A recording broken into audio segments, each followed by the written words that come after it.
Today we're digging into an absolutely incredible story about a tenant who got pushed way too far and then completely flipped the script on his landlord.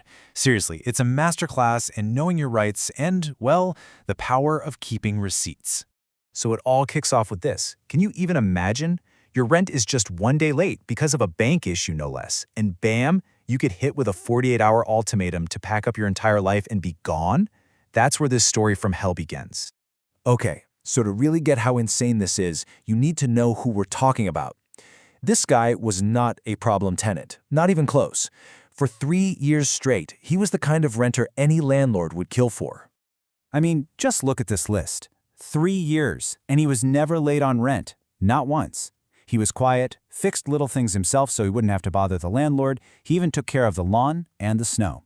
And get this, he scrubbed the old 1970s bathroom tiles until they almost looked new. The guy wasn't just a tenant, he was basically a free property manager. So, what on earth went wrong?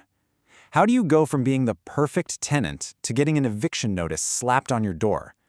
It turns out, it all came down to a tiny, unavoidable bank glitch that the landlord saw as a golden opportunity. The speed of this is just wild. On day one, his paycheck is late because of a bank merger issue. Totally out of his control. The very next morning, he pays the rent in full and he adds the $50 late fee, just like the lease says. But by that afternoon, he's being told to get out. It's not just unreasonable, it's downright hostile. And yeah, it wasn't a discreet phone call or an email. It was this, a bright orange notice taped to his front door for every single neighbor to see. Total public humiliation. But that's when he started to suspect that this wasn't really about the rent at all. So he did what anyone would do. He hopped online. And almost immediately, he found the real reason for all this. This whole eviction stunt had absolutely nothing to do with him being one day late. It was all about cold, hard cash. And here it is, the proof. He found a brand new online listing for his own apartment. Look at these numbers. He was paying a perfectly reasonable $850 a month. The new listing, a whopping $1,650. The landlord was trying to more than double the rent. And that's the whole story right there, isn't it? An extra $800 a month, that one day late rent payment, it wasn't the reason. It was just the excuse the landlord thought he could get away with.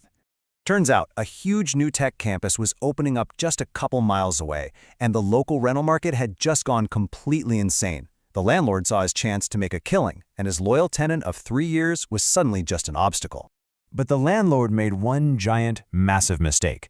He had forgotten all about some corner cutting he'd done months earlier, something that tenant had not only noticed, but had very, very carefully documented. You know, as he's sitting there, stunned, trying to figure out what to do, a light bulb goes off. Literally. He remembers the flickering lights in the bathroom and some really sketchy electrical work the landlord's brother had done. And in that moment, he realized he was holding all the cards.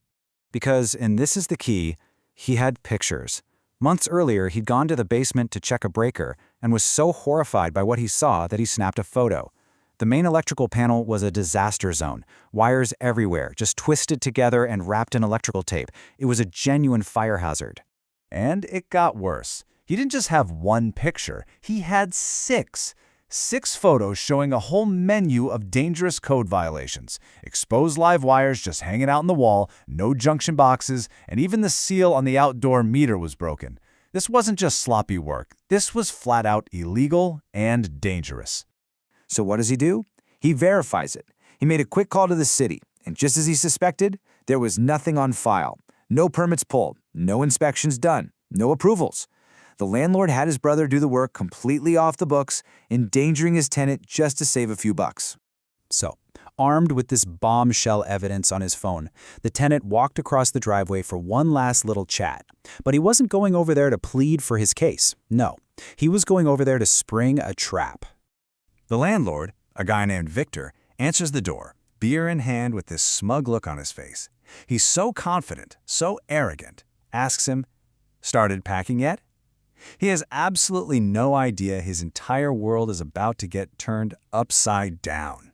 And this is the moment it all flips. The tenant just calmly says, yeah, I'll be out, no problem. And then he just casually drops this little question. You can just picture the landlord's smirk just melting right off his face. In an instant, the power dynamic completely shifts. The landlord, he tries to stick to his ridiculous lie about a cousin moving in, but the tenant just cuts right through it. He pulls out his phone, starts scrolling through the photos, and calmly explains that, fines for unpermitted electrical work like this usually start around 10 grand. And the change was immediate. They say his face went completely white. His hand started shaking so badly he nearly dropped his beer. And then he physically grabs the tenant's arm and starts begging him to delete the pictures, even offering him 2 years of free rent. The smug landlord was gone. All that was left was a terrified guy staring down the barrel of massive fines. And what arrived on his doorstep the next morning? Not a moving truck. It was a package from the landlord containing a brand new 5-year lease with his rent locked in at $850, plus a handwritten letter of apology and a $500 check for the inconvenience. It was a total, absolute surrender. So, what's the real lesson here? This whole incredible story really boils down to one word: leverage. The landlord thought he had all the power because he owned the property, but the tenant had the power of information. It just goes to show you, in any situation that feels lopsided, the most powerful tool you can possibly have is knowledge. Knowing the rules, documenting everything, it can completely change the game.